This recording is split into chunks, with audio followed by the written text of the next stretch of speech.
ఈ సంవత్సరంలో మకర రాశి వారికి ఎలా ఉండబోతుంది, వాళ్ళు చేసుకోవాల్సిన పరిహారాలు ఏంటి తెలియజేయండి అమ్మా. మకర రాశి వాళ్ళకి ఆదాయం 8, వ్యయం 14, రాజపూజ్యం 4, అవమానం 5. మకర రాశి వాళ్ళ విషయం. ఈ మకర రాశి వాళ్ళకి ఈ సంవత్సరం తీసుకున్నట్లయితే ముఖ్యంగా వీళ్ళకి స్టార్టింగ్లో సంతానం విషయంలో కానీ, సంతానంతో అభిప్రాయాల విషయంలో కానీ కొంత వైఖరిలో కొంత ఆశించిన స్థాయిలో లేదు, వారి యొక్క ప్రోగ్రెస్ ఇలా లేదు, లేకపోతే ఇలా ఉందని కొంత వాళ్ళు ఇబ్బంది పడుతూ, తండ్రి యొక్క ఆరోగ్యం గురించి కొంత చింతపడుతూ ఇలాంటివి ఉండడానికి ఆస్కారం అనేది ఉంది.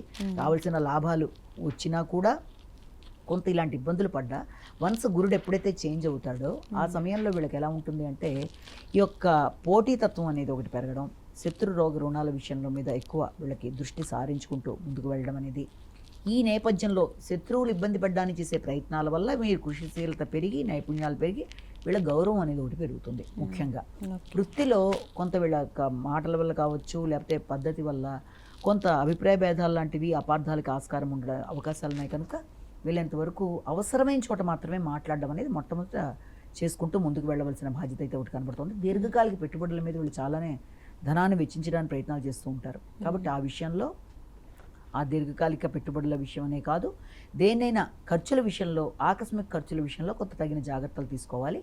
ధనం విషయంలో కూడా, అంటే రావలసిన ధనం విషయంలో కూడా కొంత వెంటనే కాకుండా కొంత ఇదవుతుంది. ఏది ఏమైనప్పటికీ ఈ సంవత్సరం వీళ్ళకు ఉండే ప్లస్ పాయింట్ ఏంటంటే ఎక్కువ ఏలినాటి శని అనేది వీళ్ళకి వెళ్ళిపోతుంది ఈ సంవత్సరంతో.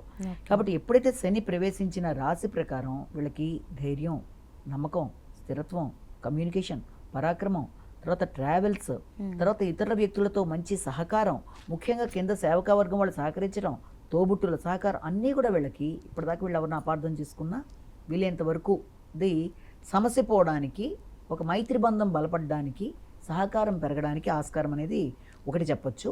సంతానం కూడా అభివృద్ధికరంగా ముందుకెడతారు. వీళ్ళు ఆలోచించిన విధంగా మొన్నటిదాకా అవుతుందా లేదా అనుకున్న కార్యక్రమాల్లో సంతానం అభివృద్ధికరంగా ఉండడం, వాళ్ళకి ఏదైనా క్యాంపస్ సెలక్షన్స్ లాంటివి రావడం, వాళ్ళకైతే ఏదో ఉన్న పిల్లలు మంచి చదువుల్లోకి ఎడతారు అనుకుంటే హైయర్ ఎడ్యుకేషన్ మంచి ర్యాంకులు లాంటివి రావడం వాళ్ళకి.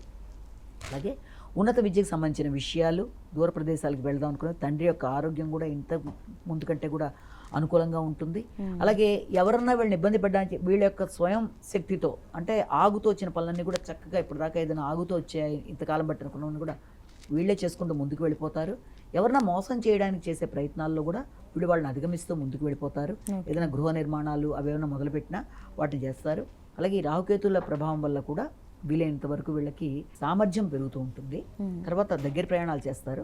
కానీ వీళ్ళు ఎక్కువ కేర్ తీసుకోవాల్సిన విషయం ఏంటంటే, ఎంత ఏలినాటి శని వెళ్ళిపోయినా ఈ రాహుకేతు ప్రభావం అనేది వీళ్ళకి రేపు మే నుంచి కొంత ఇబ్బందికరంగా ఉంటుంది. కాబట్టి మాటల వల్ల అపార్థాలకి, మాటలను ఇతరులు ఇంకో రకంగా భావన చేయడానికి ఆస్కారం అనేది, అది కుటుంబ సభ్యుల మధ్య కావచ్చు, లేకపోతే ఎక్కడ ఏ ప్రదేశంలో వీళ్ళున్నా వీళ్ళంతవరకు తక్కువ మాట్లాడాలి, ఎక్కువ వినాలి, గౌరవం ఇచ్చి గౌరవం తీసుకోవాలి. ఆర్థిక విషయాల్లో ఒకటి, మాటల విషయాల్లో ఒకటి వీళ్ళని జాగ్రత్త తీసుకోవాలి. ఆరోగ్యం మీద కూడా కొంత శ్రద్ధ తీసుకోవాల్సిన అవసరం కనబడుతుంది. ముఖ్యంగా దీర్ఘకాలిక ప్రాబ్లమ్స్ ఏమైనా ఉన్నా వాటి మీద ఎక్కువ దృష్టి సారిస్తూ ముందుకు వెళ్ళాలి. అనవసరమైన ఖర్చుల్ని అదుపు చేసుకోవడానికి కూడా ప్రయత్నాలు చేయాలి.